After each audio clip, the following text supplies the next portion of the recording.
लंबवृत्ताकार शंकु तैयार किया गया है, शंकु के आधार का व्यास ज्ञात करिए।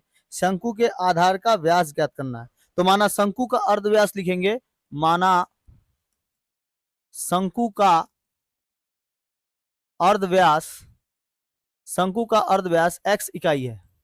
शंकु का अर्धव्यास कितना हो गया, x इकाई हो गया। शंकु का आयतन, ठोस गोलक का आयतन, शंकु का आयतन बराबर, शंकु का आयतन बराबर ठोस गोलक का आयतन होगा, ठोस गोलक का आयतन होगा। शंकु का आयतन बराबर ठोस गोलक का आयतन। शंकु के आयतन का formula 1/3 pi are square h होता है, पाई आर स्क्वायर एच, ठीक है, आयतन। तो पाई आर स्क्वायर एच मतलब एक्स का स्क्वायर एच, ठीक है, क्योंकि हम लोग अर्धव्यास को क्या माने थे, अर्धव्यास को चूंकि आर लिखा जाता है, लेकिन इसके जगह पे क्या लिखेंगे, एच लिखेंगे। और ठोस गोलक का आयतन मतलब ठोस गोलक का आयतन, ऊंचाई जितना, ऊंचाई को आर मान लेते हैं, ऊंचाई कितना मान लेते हैं, आर, तो बराबर हो जाएगा 4/3 पाई आर का क्यूब, 4/3 पाई आर का क्यूब।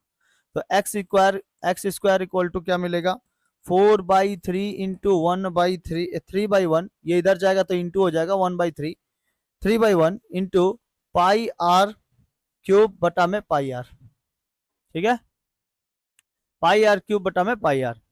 ये इसके पाई के साथ आर का गुना होगा, ये पाई के साथ आर का गुना होगा, ये सब इंटू में। ये ठोस गोलक का आयतन हो गया, ये शंकु गोलक का आयतन हो गया, शंकु का आयतन हो गया, ठीक है।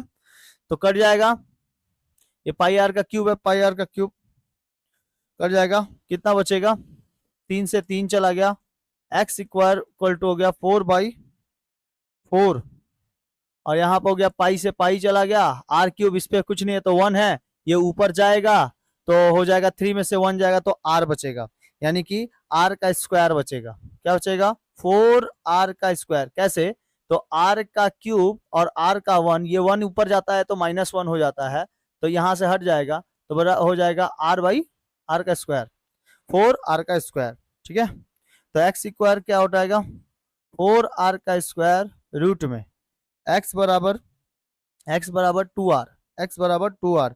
शंकु का व्यास, शंकु का व्यास, शंकु का व्यास हो जाएगा 2 इंटू 2r, शंकु का व्यास हो जाएगा 2 इंटू 2r 4r, और अर्ध व्यास हो जाएगा शंकु का 2r। अर्ध व्यास कितना हो जाएगा, अर्ध व्यास पूछा तो अर्ध व्यास लिख लेंगे, अर्ध व्यास बराबर 2r। तो आपको 4r मिल गया, व्यास मिल गया। इसका पूछा है शंकु के आधार का व्यास क्या होगा, शंकु के आधार का अर्ध व्यास या व्यास 4r, ठीक है, 4r। इकाई क्या होगा, 4r इकाई। व्यास पूछा है इसलिए 4r, अर्ध व्यास पूछता तो 2r हो जाता। शंकु के आधार का व्यास पूछा है, व्यास पूछेगा तो आप लोग लिख दीजिएगा क्या चीज, 4r, और अगर शंकु के अर्ध व्यास पूछेगा तो ये वाला निकल जाएगा, ठीक है। नेक्स्ट देखते हैं 2 नंबर, 2 नंबर देखते हैं।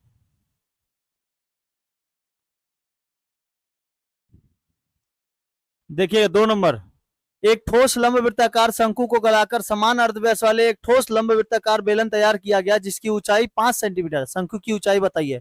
तो माना शंकु की ऊंचाई है h सेंटीमीटर, माना शंकु की ऊंचाई कितनी है, h सेंटीमीटर है, h सेंटीमीटर, माना शंकु की ऊंचाई h सेंटीमीटर। शंकु का आयतन 1/3 पाई आर स्क्वायर h, बेलन का आयतन निकाल देंगे और पाई आर स्क्वायर इंटू 5 की 5 घन सेंटीमीटर हमारा बेलन जिसकी ऊंचाई थी। तो अकॉर्डिंग टू क्वेश्चन मिल जाएगा 1/3 pi are square H equal to pi are square into 5। H square निकालेंगे तो एच बराबर हो जाएगा, एच बराबर निकल जाएगा पाई आर स्क्वायर इंटू 5 इंटू 3, ये क्रॉस मल्टीप्लीकेशन होगा, ये पाई आर स्क्वायर इधर इंटू में था, बराबर के इधर आके भागा में हो जाएगा, तो ये दोनों कटेगा तो कितना आ जाएगा 15, 5 से ही 15 सेंटीमीटर, इसका बी आंसर होगा। 3 नंबर देखते हैं, 3 नंबर चलिए देखते हैं 3 नंबर। बोला है एक लंबवृत्ताकार बेलन का अर्धव्यास r इकाई एवं उच्चता 2r इकाई है, तो बेलन के अंदर सबसे अधिक जो गोलक रखा गया है जाएगा उसका अर्धव्यास क्या होगा। गोलक के अंदर एक और गोलक रखा गया है, उसका अर्धव्यास क्या होगा। तो बेलन का अर्धव्यास है r इकाई, व्यास होगा 2r, ऊंचाई होगा 2r इकाई, जितना व्यास उतना ऊंचाई। गोलक का व्यास बेलन के व्यास के बराबर होना चाहिए, अर्थात बेलन का व्यास 2r इकाई है। नेक्स्ट देख लेते हैं 2r इकाई, इसका आंसर होगा option B number, option 4 number देखते हैं।